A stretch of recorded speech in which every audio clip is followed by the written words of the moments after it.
हरे रामा राम राम हरे हरे हरे कृष्णा कृष्णा कृष्णा हरे हरे हरे राम राम राम हरे हरे हरे कृष्णा कृष्णा कृष्णा हरे हरे सद्गुरुनाथ महाराज की जय।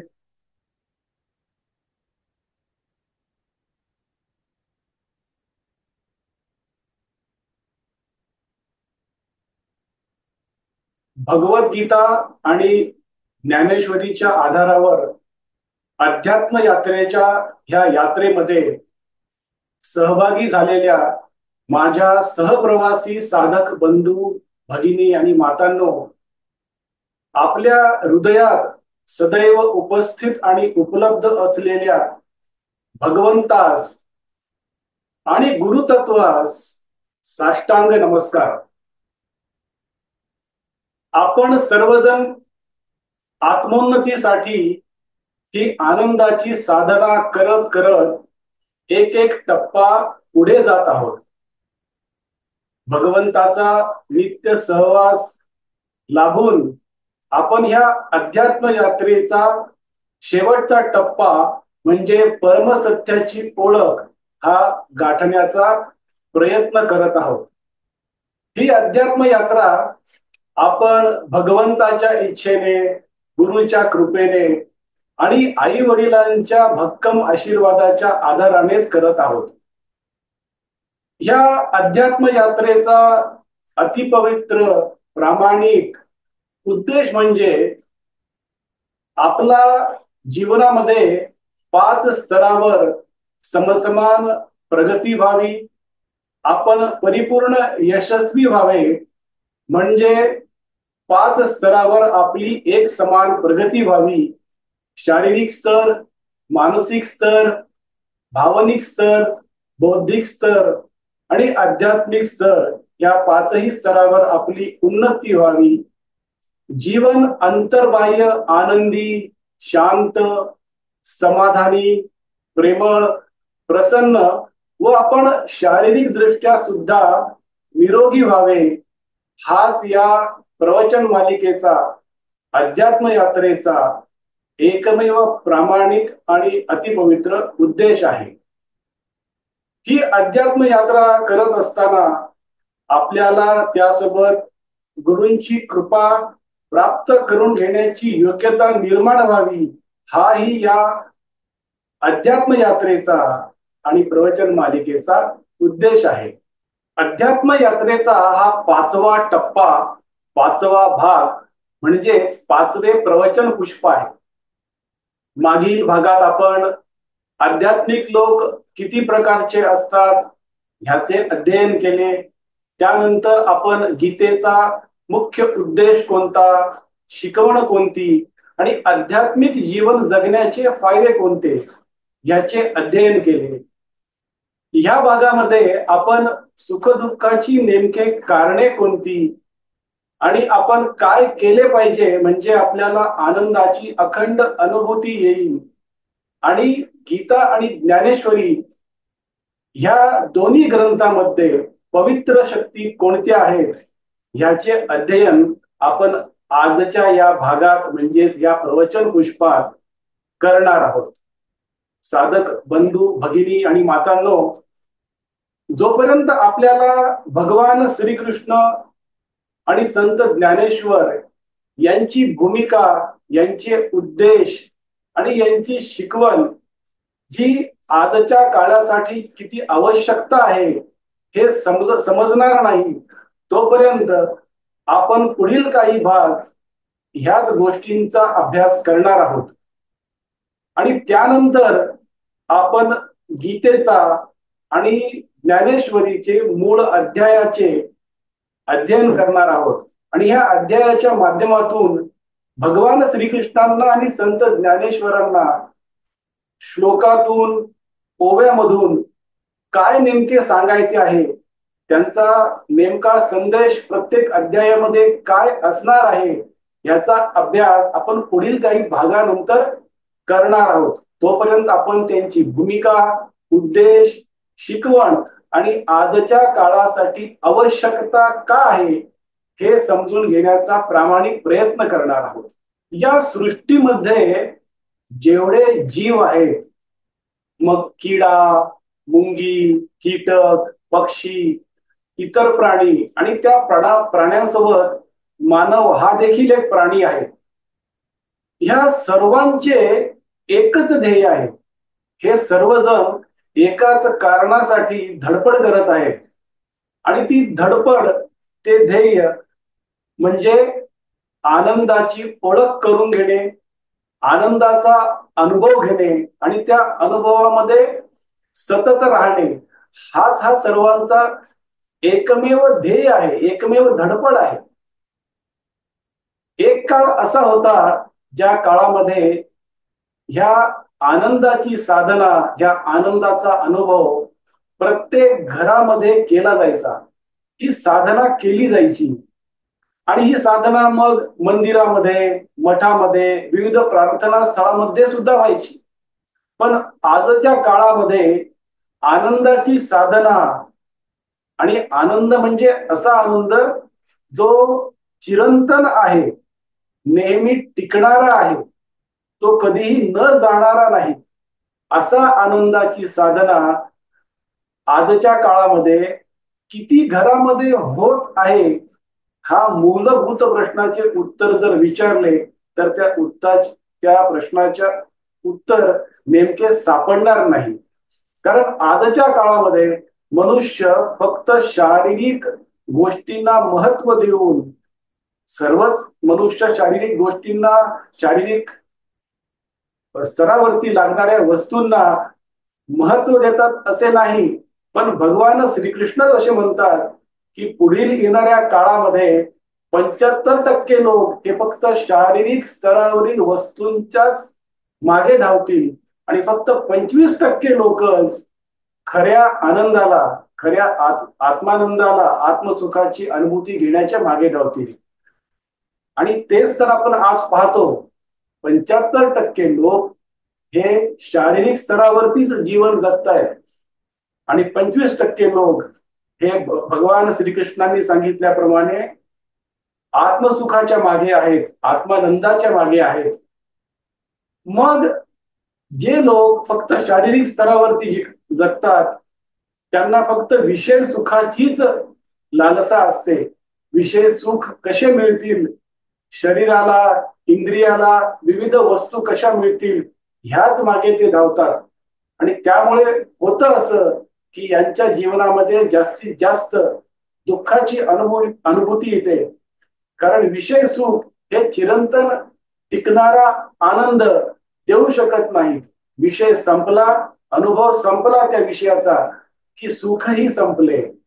आणि त्यामुळे विषय सुखाच्या मागे धावणाऱ्या, शारीरिक स्तरावर जगणाऱ्या लोकांपासून भगवंत दूर जातो असे भगवान श्रीकृष्ण गीतेमध्ये सांगतात आणि संत ज्ञानेश्वर माऊली ज्ञानेश्वरीमध्ये सांगतात. भगवंत जेव्हा दूर जातो तेव्हा आपोआप दुःख जवळ येतं. आणि ज्या व्यक्तीच्या जवळ दुःख येतं त्या व्यक्तींचे दोन प्रकार असतात. पहिला प्रकार, माझ्याकडं सर्व काही आहे, सर्व सुखसोयी आहेत म्हणून मी दुःखी आहे, कारण मी फक्त शारीरिक स्तरावरतीच जगतो किंवा जगण्याचा विचार करतो. आणि दुसरा प्रकारही तोच आहे, माझ्याकडे सर्व काही वस्तू, सुखसोयींच्या वस्तू नाहीत म्हणून मी दुःखी आहे, कारण मीही दुसऱ्या प्रकारातला व्यक्ती सुद्धा शारीरिक स्तरावर मिळणाऱ्या वस्तूंचाच विचार करतोय. असे हे 75% लोक शारीरिक स्तरावरती जगणारे दुःखी आहेत का नाही हे आपल्याला सर्वत्र पाहायला मिळते. मग असे लोक मानसिक अस्वस्थतेमध्ये असतात, मानसिक अस्थिरतेमध्ये असतात. मानसिक अशांततेमध्ये असतात आणि ही अशांतता, ही अस्थिरता त्यांच्या शरीरावर सुद्धा दिसून येते. विविध शारीरिक आजार, मानसिक आजार ज्या व्यक्तींना होतात ते व्यक्ती कदाचित फक्त विषय सुखांच्या मागे लागतात. त्यामुळे चिरंतन टिकणारे सर्वोच्च प्रतीचे सुख म्हणजे आनंद आहे. आणि त्या आनंदाची अखंड अनुभूती कशी घ्यायची हे आपण आता समजून घेऊयात. भगवान श्रीकृष्ण गीतेच्या माध्यमातून आणि संत ज्ञानेश्वर माऊली ज्ञानेश्वरीच्या माध्यमातून आपल्याला नकळतपणे सांगतात की जर एखाद्या व्यक्तीला जीवनामध्ये अस्थिरतेचा, अशांततेचा आणि अस्वस्थतेचा अनुभव येत असेल तर तो 3 गोष्टी करू शकत नाही. पहिली गोष्ट, तो जीवनापासून पळून जाऊ शकत नाही.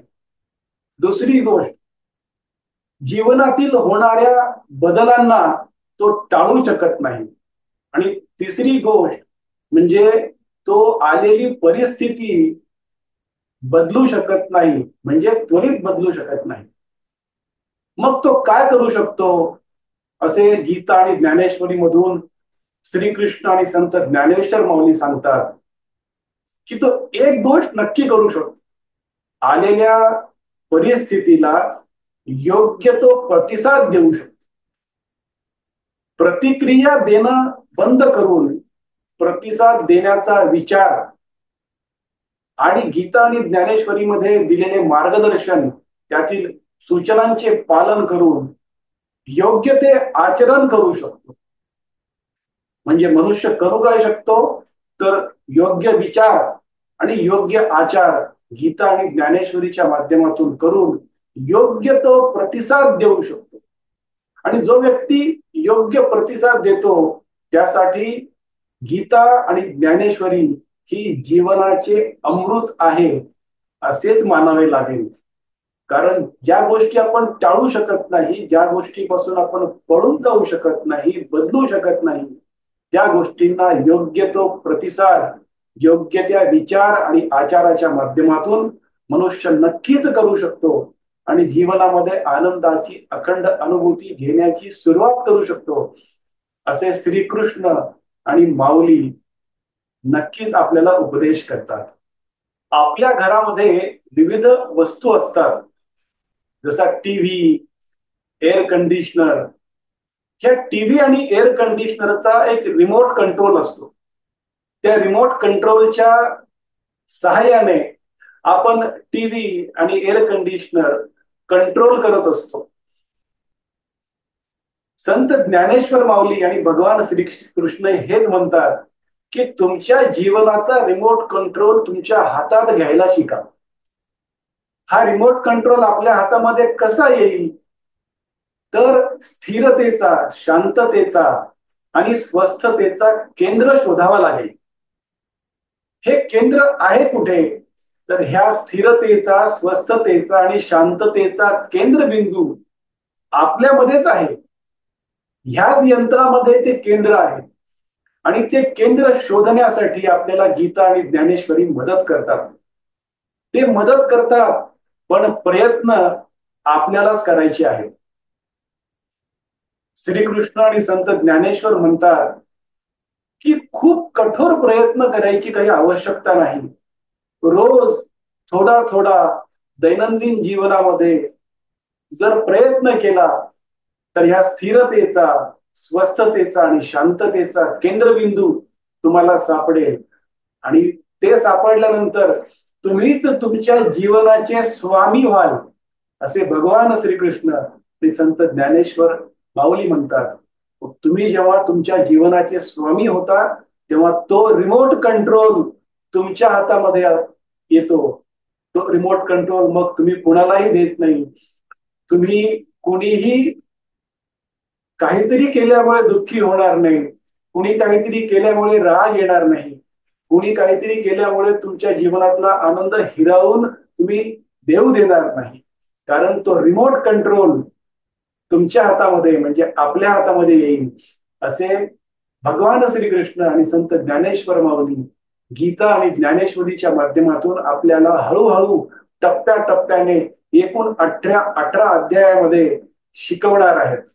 आजच्या युगामध्ये ज्या घरात भगवद्गीता आणि ज्ञानेश्वरी हे ग्रंथ ठेवले जातात, त्याची पूजा केली जाते, त्याचे वाचन केले जाते, त्यावर चर्चा होते, चिंतन होते, मनन होते आणि त्याप्रमाणे आचरण देखील होते, त्या घरामध्ये 3 प्रकारच्या पवित्र शक्ती नेहमी वावरत असतात, असे भगवान श्रीकृष्ण आणि संत ज्ञानेश्वर माऊली नुसते सांगत नाहीत, तर त्याची ते हमी देतात.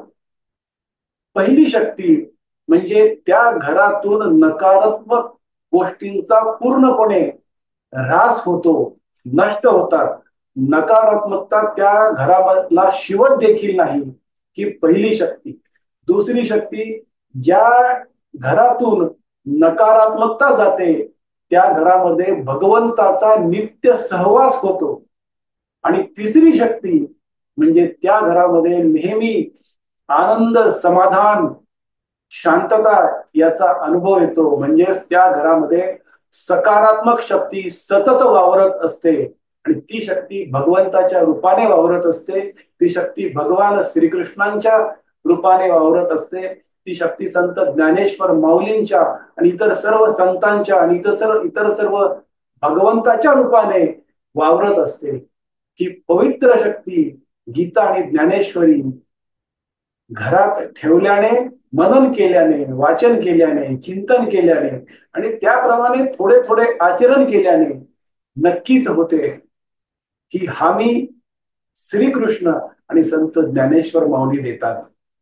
पुढील भागात आपण योग म्हणजे काय, योगाचे प्रकार किती, मन म्हणजे काय, चित्त म्हणजे काय, ह्याचा अभ्यास आपण करणार आहोत.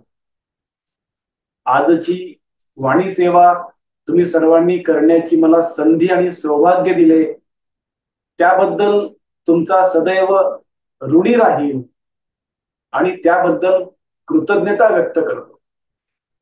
ही वाणी सेवा आपण भगवंताच्या चरणी, गुरूंच्या पादुकावर आणि आई वडिलांच्या चरण कमलावर अर्पण करूया.